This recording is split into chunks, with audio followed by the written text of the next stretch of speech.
ये है 21वीं सदी की सबसे कीमती चीज। इतनी कीमती कि पैसा, सोना, तेल ये सब इसके आगे कुछ भी नहीं। और इस चीज को हासिल करने के लिए सारी दुनिया की सुपर पावर कंट्रीज इस वक्त एक रेस में लगे हुए हैं। लेकिन इस रेस का एंड बहुत ही भयानक होने वाला है। बज़ाहिर मामूली सा पत्थर नजर आने वाली ये चीज शायद एक ऐसी जंग का सबब बनने वाली है जो पूरी दुनिया को अपनी लपेट में ले लेगी। ऐसी जंग जिसके बारे में एक्सपर्ट्स और एस्ट्रोलॉजिस्ट्स वार्न करते आ रहे हैं। वर्ल्ड वॉर 3 इस विश्व युद्ध की सबसे बड़ी वजह शायद यही चीज होगी। आखिर क्या है ये चीज जिसको हासिल करने के लिए सारी दुनिया के मुल्क एक दूसरे से लड़ पड़ेंगे? क्या आप जानते हैं कि वो क्या चीज है जिससे हमारे सारे टेक्नोलॉजी गैजेट्स जैसे कि मोबाइल फोन, कंप्यूटर, टीवी, जंगी हथियार और बिजली से चलने वाली गाड़ियों की बैटरीज चलती हैं? वो है जमीन में पाए जाने वाली एक बहुत ही नायाब धातु जिसे कहते हैं लिथियम। लिथियम को इस वक्त पूरी दुनिया में व्हाइट गोल्ड कहा जा रहा है और इसकी वजह यह है कि फ्यूचर एआई यानी आर्टिफिशियल इंटेलिजेंस और इलेक्ट्रिक व्हीकल्स यानी बिजली से चलने वाली गाड़ियों और ट्रांसपोर्ट का है। और इन दोनों चीजों में यूज होने वाला सबसे बड़ा रॉ मटेरियल लिथियम ही है। अगर हम अमेरिका की बात करें तो इलेक्ट्रिक गाड़ियों की सेल हर साल 40% बढ़ रही है और प्रेसिडेंट बाइडेन ने हाल ही में यह टारगेट दिया है कि 2030 में जितनी भी गाड़ियां अमेरिका में बेची जाएंगी उनमें से 50% इलेक्ट्रिक कार्स होंगी। जैसे जैसे इलेक्ट्रॉनिक्स पर दुनिया का इन्हिसार बढ़ता जा रहा है वैसे वैसे रिचार्जेबल बैटरीज की डिमांड बढ़ती जा रही है और इसके नतीजे में सारे बड़े कंट्रीज के दरमियान लिथियम के रिजर्व्स तलाश करने की दौड़ भी बढ़ती जा रही है। अब यहाँ सवाल ये पैदा होता है कि इस बढ़ती हुई लिथियम डिमांड की वजह से एक वर्ल्ड वॉर कैसे छिड़ सकती है। ये सवाल हमें लिथियम से जुड़े एक फंडामेंटल मसले की तरफ ले जाता है जिसे हम इंग्लिश में कहते हैं स्कार्सिटी, यानी किसी चीज की शदीद कमी होना। हकीकत में लिथियम कोई बहुत रेयर या नायाब धातु नहीं है और जमीन में कई जगहों पे पाया जाता है, लेकिन असल मसला इसको जमीन से निकालना है जो कि इंतहाई मुश्किल और महंगा काम है। इस वक्त दुनिया में सबसे ज्यादा लिथियम के रिजर्व्स ऑस्ट्रेलिया, चिली और बोलिविया के पास हैं।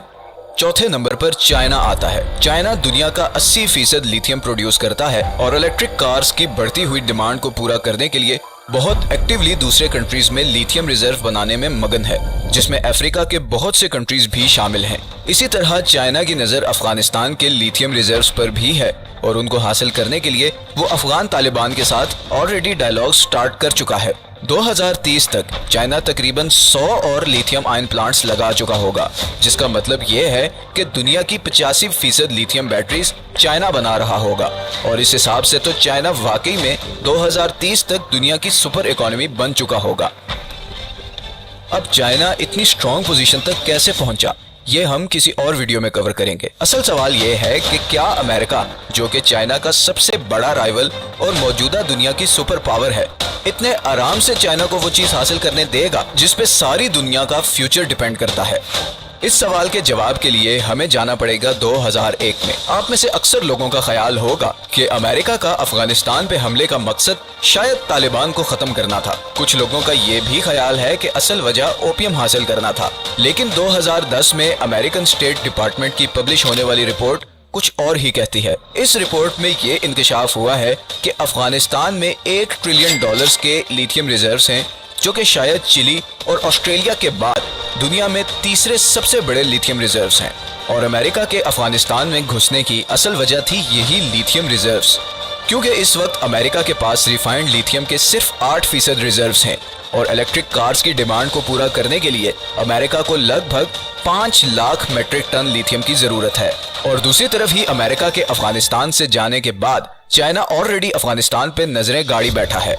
इसीलिए चाइना अफगान तालिबान से बातचीत कर रहा है और अफगानिस्तान के लिए बड़े बड़े पैकेजेस अनाउंस कर रहा है, क्योंकि उसकी नजर उस व्हाइट गोल्ड पे है जो फ्यूचर में दुनिया की तकदीर बदलने वाला है और उसे एक सुपर पावर बनाने वाला है।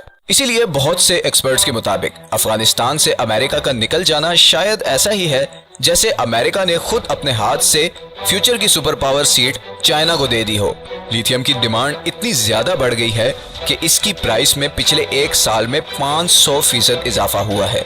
ये बढ़ती हुई डिमांड और बढ़ती हुई प्राइस ही असल वजह है कि हर बड़ा मुल्क, हर बड़ी कंपनी अब लिथियम में इन्वेस्ट करना और उसे हासिल करना चाहती है। दुनिया में सबसे ज्यादा इलेक्ट्रिक कार्स बनाने वाली कंपनी टेस्ला के मालिक इलॉन मस्क ने हाल ही में अपनी ट्वीट में कहा है कि लिथियम की इस तरह बढ़ती हुई प्राइस का मतलब है कि टेस्ला को लिथियम माइन करने के लिए भी खुद मैदान में उतरना पड़ेगा।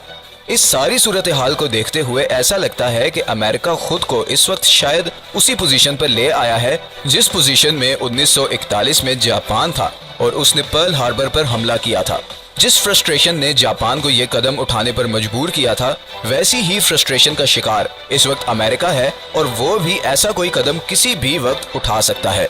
पिछली 4 दहाइयों में लड़ी गई तमाम जंगें ऑयल यानी पेट्रोल के लिए थी, क्योंकि उस वक्त पेट्रोल ही असल ईंधन था। लेकिन अब जैसे कि मैं पहले बता चुका हूँ कि फ्यूचर बिजली से चलने वाली चीजों का है, तो इट इज वेरी नेचुरल कि अगली जंगें अब रिचार्जेबल बैटरी को पावर करने वाले मेटल यानी लिथियम को हासिल करने के लिए होंगी। और न्यूक्लियर टेक्नोलॉजी के इस दौर में जंग का मतलब क्या होगा, शायद ये मुझे आपको डिटेल से बताने की जरूरत नहीं। अगर आपको ये वीडियो पसंद आई है तो इसे लाइक और चैनल को सब्सक्राइब जरूर कर दें।